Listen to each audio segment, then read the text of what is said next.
Hey guys, so since I'm currently between projects, I thought I would do a activity that I've been thinking about doing for a while, and that is coloring a coloring book. I've seen on the internet before where professional artists or professional colorists will professionally color a coloring book page. And I thought that sounded kind of like a fun idea. I've had this coloring book for years. And I figured we'd try and give it a try in my own style. The only problem is these papers are really not good for handling really anything but crayons. So if I tried to paint in here, I would absolutely destroy the paper. So I think what I'll have to do is probably cheat and transfer it over to watercolor paper. So I don't know if that really counts as professional artist colors in a coloring book, but it sounded like something cool to do anyway, so we'll give that a try. Okay, so first step in this process is already more difficult than I had thought it was going to be. Well, first I needed to try and figure out what page I was going to paint in this coloring book. I think I've decided on the Rafiki that's back here. There's a couple other ones that look like they might be kind of fun to paint, but they're kind of similar to things that I've done on my own in the past. I do a lot of lions. I own this already in a painting form, so I don't really want to do that again, but this looks like an obvious choice. And then these other ones, just they don't look like they would turn out that well. So I think we're going to go with Rafiki because I don't really ever do a whole lot of monkeys to begin with. But then the second problem is how do I transfer it over to the watercolor paper? I've got this sketchbook bound. I made it a sketchbook and I don't really want to undo that, but I also really don't want to destroy my coloring book either. Not that I'm ever going to use this coloring book ever again. It's just been sitting on a shelf for years. But I do have one of those Buddha board things. I tried tracing with this, didn't quite turn out like I wanted. I have an iPad. I tried tracing on the iPad and that was more work than I wanted, so I think we're just gonna have to suck it up and use a tracing pad, and we're gonna have to rip this page out. That kind of makes me a little bit sad. Okay, so I really thought I was going to rip that paper trying to get this out of there, so I ripped that out of the coloring book, and now we're going to try and see if we can line up tracing pad. Why do I feel like this is going to be more work than it's worth? Okay, I'm done fumbling around. So that was more trouble than it was worth. So my cool little light pad, which works really well, the boundaries are too thick for my sketchbook paper. I couldn't get Rafiki to fit on the page no matter which way I turned it, so I couldn't use this thing. So I ended up just going back to my iPad and I just opened up a plain white page and used that as a light pad. The only problem is the light from the iPad is not really bright, so I had to turn all the lights in the room off so I could be able to see so that I could trace this. That was difficult. What I should have done in hindsight, if it was going to be that difficult, I should have just scanned this into the computer, printed it off. The other problem too is I have this drawing on the other page too, so when I was trying to trace, I was getting the lines from Simba confused with the lines of Rafiki, so that was difficult. So I should have just scanned this in the computer, not ripped it out of my coloring book, printed this out separately, and then just traced it. So yes, that was way more difficult than what it was worth. But now what I'm going to do is I'm going to outline him in a darker color so that I could actually see him. He's really light red right now. So we'll make him darker and then we will start painting him. Okay, so there he is. It's not bad. I actually forgot to trace his beard, so I kind of had to freehand that.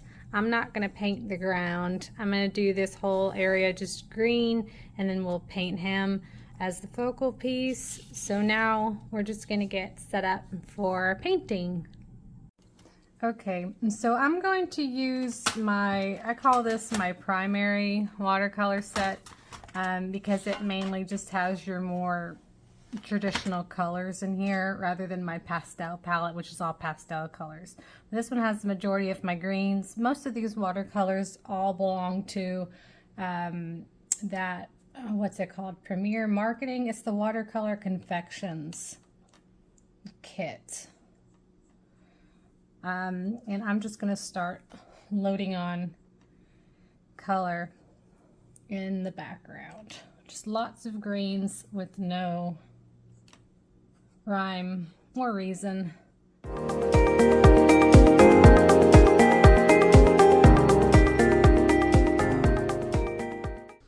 Now that the background is dry, we're going to move on to the branch that he's sitting on.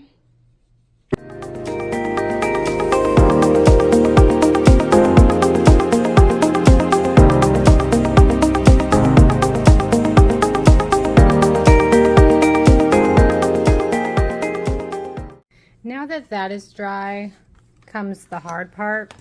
So I have already swatched out a couple of colors on what I think Rafiki should be. I have a couple of acrylic gouaches that I think are perfect. It's just that it's a little bit hard to manipulate acrylic gouache exactly as I like it. So I may have to mix it with a traditional watercolor just so that it dries how I like. So we'll do Rafiki next. Using acrylic gouache sometimes scares me. So I'm going to start off with like a light, this is probably lavender, I think, by Schminke. We're going to start with a traditional watercolor. And since the sun, I've got the sun shining from this angle over here, I'm going to start with the light color on this side.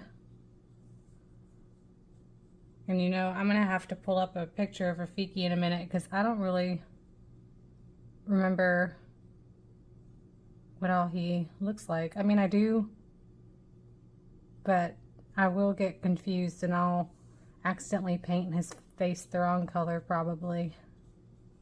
But that's okay. So we're going to do traditional watercolors first because I can always reactivate it with water if I need to move anything out of the way. And this Schminke paint is actually kind of deceiving. It always looks lighter than what it is, and then it's going to dry a lot darker.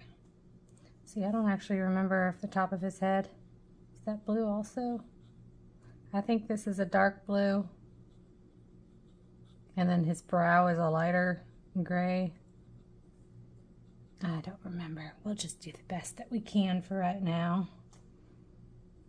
My iPad's way over there and I can't get it at the moment.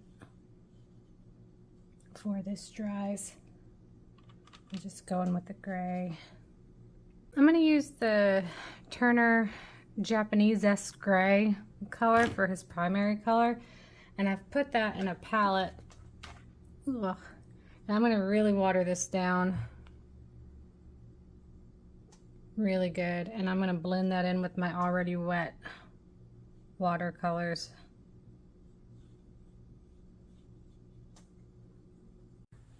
So my little dude's a bit in the ugly stages right now. I'm still waiting for some parts to dry. I'm going to start applying white gouache, which is one of my favorite parts. It makes me feel like I'm almost finished. And then once this dries, we can go back through and start outlining. This is kind of that phase where I can't decide if I've ruined them or not. It's the ugly stage. But once you start outlining, you can kind of see a lot of mistakes better, and then you can go back in with more paint as needed to fix them. So we're getting there.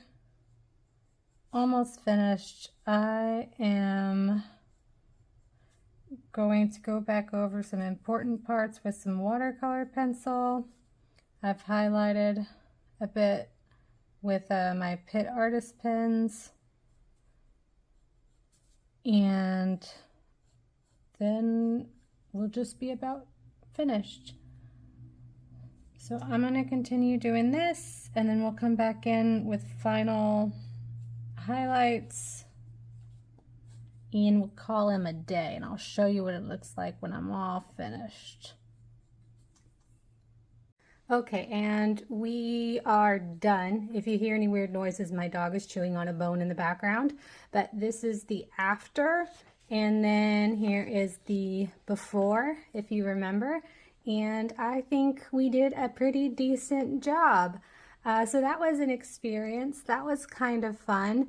So thank you so much for watching. If anybody enjoyed this, if you managed to sit through the whole thing, I'm debating whether or not I should post this on my Instagram, but it was fun. And that's it. Thank you guys again, and I'll see you the next time. Bye-bye.